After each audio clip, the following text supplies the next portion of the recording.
பெருமை, அகந்தை, இந்த ரெண்டும் இருந்தா கண்டிப்பா அழிவு நிச்சயம். வணக்கம் அண்ட் வெல்கம் டு கதைச்சாரல். வாங்க கதையை கேட்போம். நரகாசுரன் ஒரு அசுரன் இருந்தான். அவன் பூமாதேவி மகாவிஷ்ணுவோட அவதார பிள்ளை.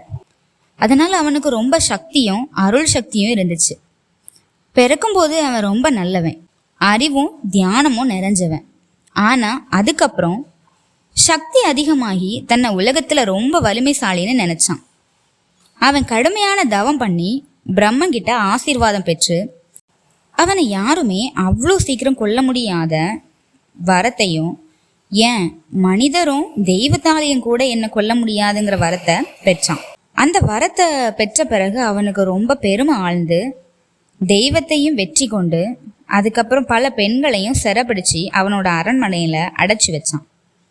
இதெல்லாம் பார்த்த தேவர்கள் ரொம்ப துன்பத்துல கிருஷ்ணர்கிட்ட போய் அவங்களோட நிலைமைய சொன்னாங்க.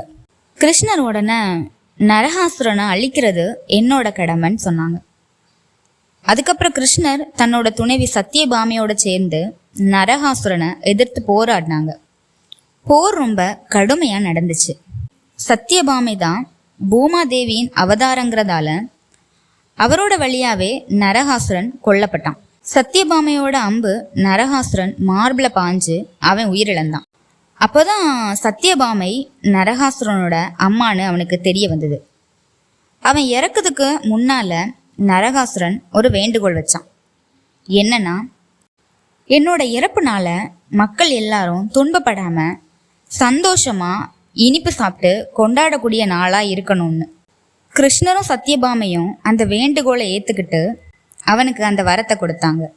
அதனால நரகாசுரன் கொல்லப்பட்ட நாளை தீபாவளியா கொண்டாடுறோம். அதாவது அந்த நாள்ல இருள் நீங்கி வெளிச்சம் வெல்லும், தீமை அழிந்து நன்மை வெற்றி பெறும் அடையாளமாக. கடைசியில நன்மை தான் ஜெயிக்குங்கிறதுக்கு இந்த கதை ஒரு எடுத்துக்காட்டு.